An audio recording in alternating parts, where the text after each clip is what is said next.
and welcome to Take Time. I'm your host, Patrick Marlett, and today we are talking about valor. Yes, my friends, today we speak only of the bold, and in my hands, I hold the Makaidos Valimor.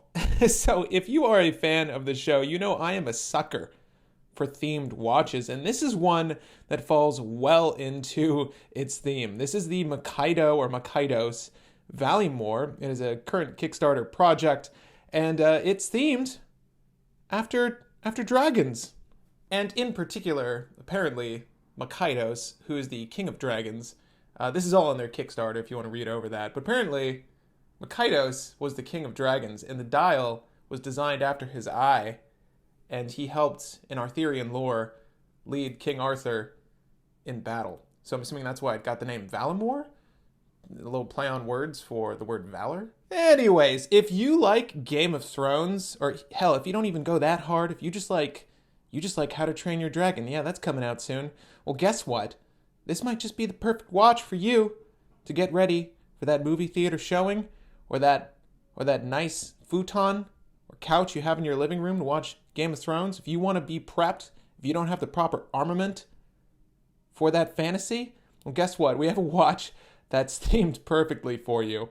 But in all seriousness, when I was reached out to by Raymond Jones of Valimor Watches about the newest addition to his collection, the Makaidos, it kind of tickled me in the right way. I mean, I really enjoy this type of watch, one that plays heavily into its theme. And with the overall appearance of this watch, as you can tell, with the dragon scale bezel and charred case and matching bracelet, how could I say no? And just so you know, I'm not on any sort of kick booster plan for this, but if you did want to check out the watch, the Kickstarter, as of filming this video, has 20 days left in its campaign, and it's already reached its initial goal, so it will be funded.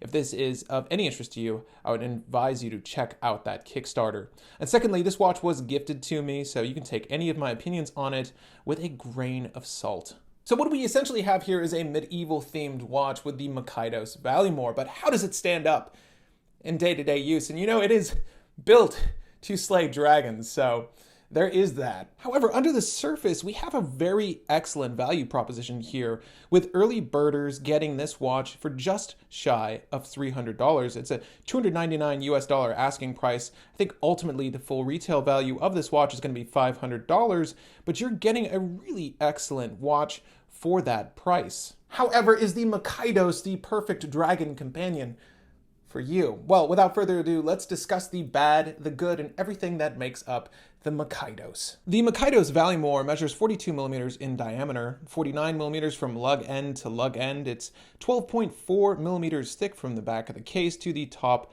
of the crystal there.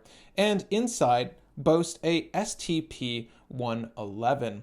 And if you don't know what that is, it's essentially a clone of the ETA 2824, much like the Sleeta SW200. And you can see it through that display case back there. Ooh, that's a gorgeous shot.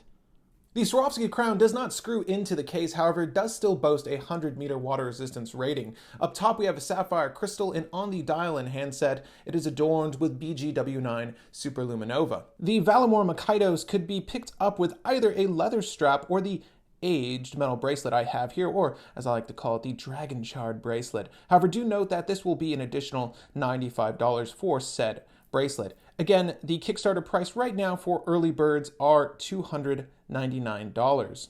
So what's to dislike about the Dragon Companion?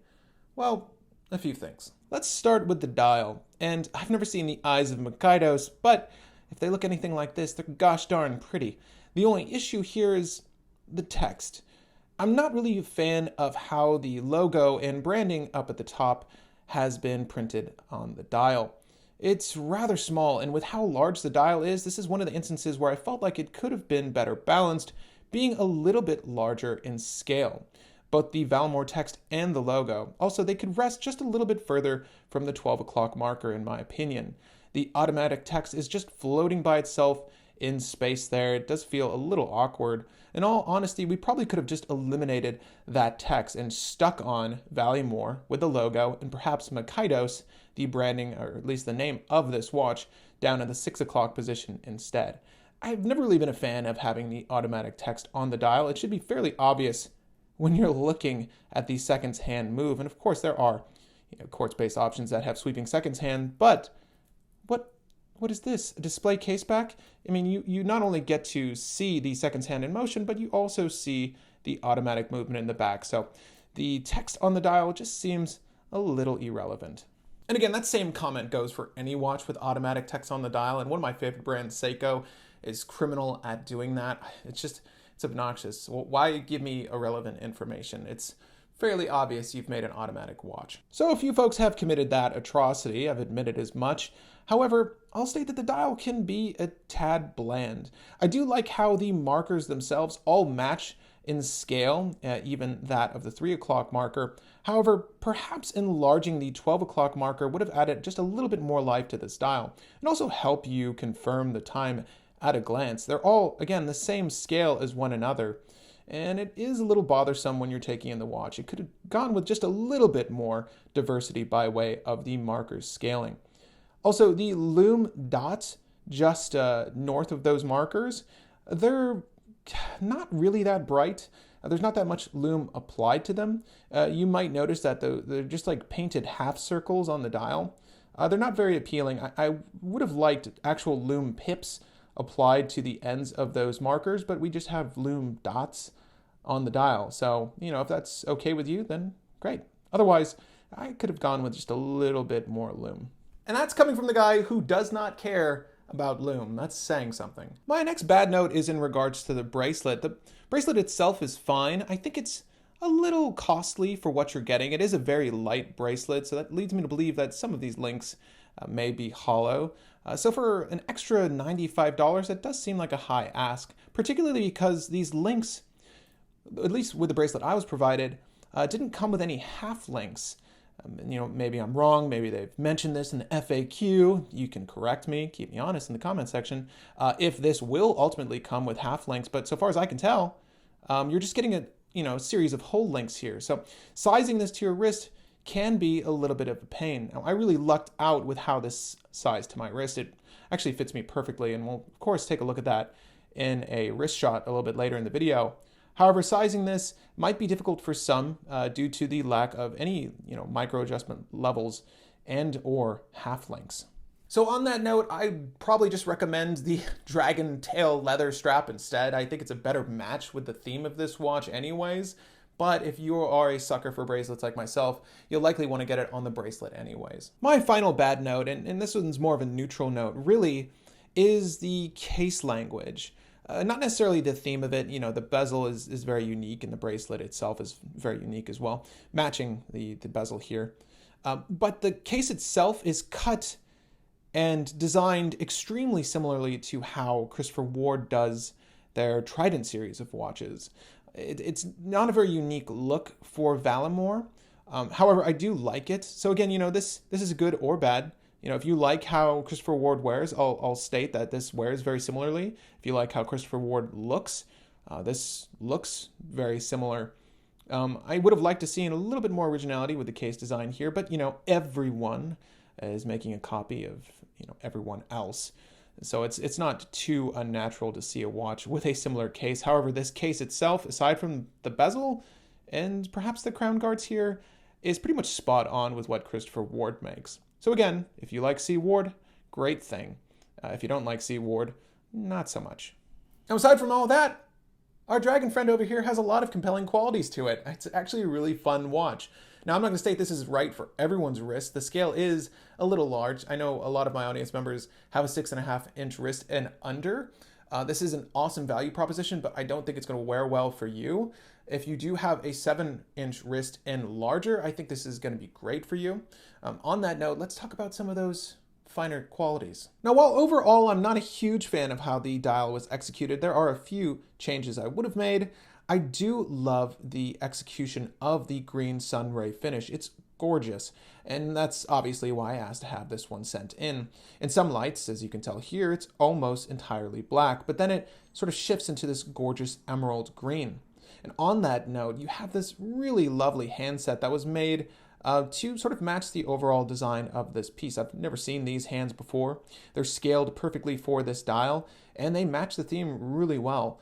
They just remind me of sword blades. They're semi-skeletonized, and of course there's lume at the tips there. They're easy to distinguish from one another, even though the aesthetic of those two is very similar. You never get those two confused.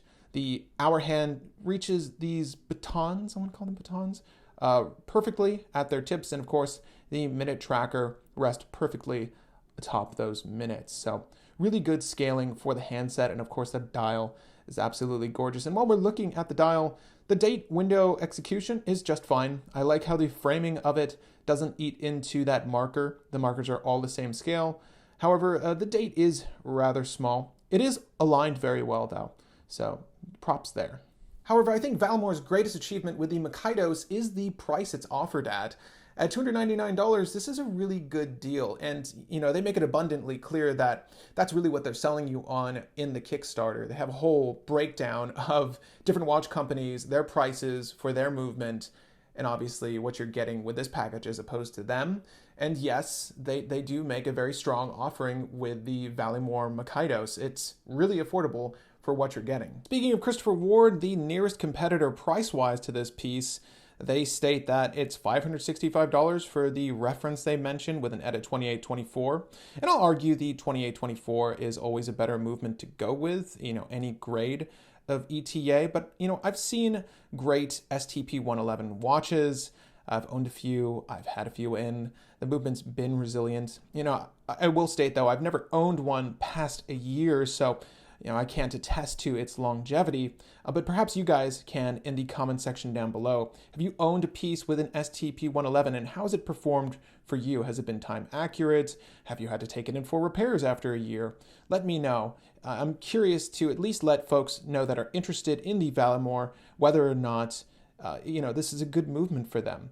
So if you've had experience with that movement, prolonged experience with that movement, let me know in the comment section down below. I'm curious as to your thoughts. So in my book, the overall theme of this watch is winning. I love the overall dragon appearance and presence of this case design. Heck, even the case back has that sort of dragon scale aesthetic to it. You can see it just on the outer sides of that case back. So they followed through on that theme and execution really well in my book. And also while we're back here, one little benefit to the bracelet is that it has a quick release spring bar. And I say benefit because I've become more and more accustomed to just using quick release pins in my watches, and it is far more convenient than having to rip out a tool. It's also easier to keep your watch from getting scratched when you use quick release spring bars. So, if you buy into Barden's system of watches or rather watch straps, this will be a fun watch for you because you can switch in and out of the bracelet with one of their leather options really well. There's a couple brands that do quick release setups with their accessories. But I'm liking it more and more, and I like the fact that that bracelet features it as well. Also, the execution on that display back is really nice. It gives you a good glimpse of the rotor that's inside of this watch, and of course, the movement itself. Now, I am not going to tell you that this watch is for everyone. It's not. It's not at all. However, if you want to have the sickest watch at your D&D table, or you just want to cozy up with your loved one and watch Lord of the Rings, this feels kind of appropriate. The Valimor Makaidos is certainly not for everyone, but for those folks that enjoy a little bit of fantasy, the guy or gal that doesn't take themselves too seriously, this is a really fun option for you. Again, this isn't always the most work-appropriate watch, but on those days off, when you're sitting down to play Magic with your pals, or a little bit of D&D, this is an awesome piece, in my opinion. And I actually really enjoy wearing this one, and I've been wearing it when I get together for game nights with my pals. It's just a goofy watch that shows a little bit more of my personality. And if you are in the category of collectors that feels that your watch is an extension of your personality, well, I feel like the Valimor Makaidos is a great way to express that. Again, I'd like to personally thank Raymond Jones for sending this piece in for review. Best of luck, Raymond, with your campaign. I think you made a really fun watch here. Of course, I'm interested to see what you do next. Those value props you'd be throwing out, let me know. I'm very excited to see what you do next. Now, if you enjoyed this video, found it in the least entertaining, feel free to hit that like button. It looks a whole heck of a lot like this guy. If you have friends, forums, or groups that are interested in training their own dragon, we'll share this video with them, as the Valimor Makaidos is only going to be on Kickstarter for a few days longer. Of course, I'm sure they'll be selling these on their website, but this is a great way to get it sub $300. Again, if you want this on a leather strap, sans bracelet, within that early bird price range, then this is a good way to get it. Also, if you are new to the channel, well, welcome. I do videos like this monthly. So if you enjoy watch content, well, guess what? If you slam that subscribe button, you'll be tuned in for each future episode. And if you hit the little bell icon just next to that, you'll be alerted as to when my videos air. Again, my name is Sir Patrick of Clan Monta, and thank you for the time. So I finished recording the video, and I realize I didn't give you guys any wrist time.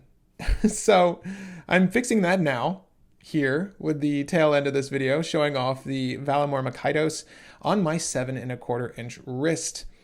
Yeah. It's a pretty handsome look, boys and girls. The watch itself, it is rather tall, and you can sort of take that into perspective here. But it does wear well on the wrist. Again, like I said, not for everyone, and that's not only in regards to the overall appearance of the watch, but the wearability. It is a larger scaled watch. So, if you have a smaller wrist than mine, it might seem a little large on your wrist if you're looking at that Kickstarter and, needed that advice. But here it is on my 7¼ inch wrist, and again, very similar to what I've seen from C. Ward so far as the presence is on the wrist, but it's a good look if you like that appearance. The crown itself, though, is really something to behold. It's actually a really handsome looking crown. Something to note, or is somewhat noteworthy, is that the Swarovski crystal is made in Austria. I don't know if that makes any sort of difference for you Swarovski crystal collectors, but, well, that's where it's from. But it's cut very well and recessed into the crown nicely. It doesn't poke the wrist while you're wearing the watch, in case that was a concern. And the crown itself is really nice to turn, too. It's a fat crown. But again, it wears very well, even on my right wrist. Sometimes I'll wear these sample prototypes and or just gifted products to the show on my right wrist while I wear whatever I'm trying to wear casually on my left wrist. More oftentimes than not, I've always got some form of review product in. And, I just need to double time how I wear these. So I'm wearing two watches sometimes. Not out in public, but at the homestead. And this guy's really nice on the right wrist, and it's even nicer on your left wrist. But I've worn this to work a few times. I've worn this out casually, and I've worn this for a few game nights, and it's a fun piece. It's a little bit of a conversation starter in how radical it looks. But the watch itself, it's using a really decent movement, in my opinion. Again, I'd love to hear your thoughts on the STP-111 for those of you who have had one for over a year. Has it held up for you well? I'm very curious.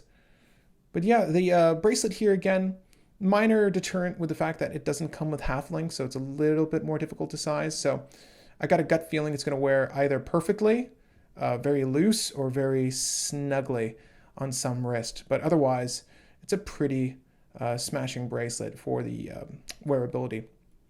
Yeah, despite it being a little bit lighter, the watch head itself is so long that I don't find that it shifts unnaturally or out of sight for the wearer, particularly if it's sized well. At any rate, there is the Valimor Makaidos. So if you guys were interested in getting one, this might be what it looks like on your wrist. At any rate, guys, take care, and thank you for watching the video.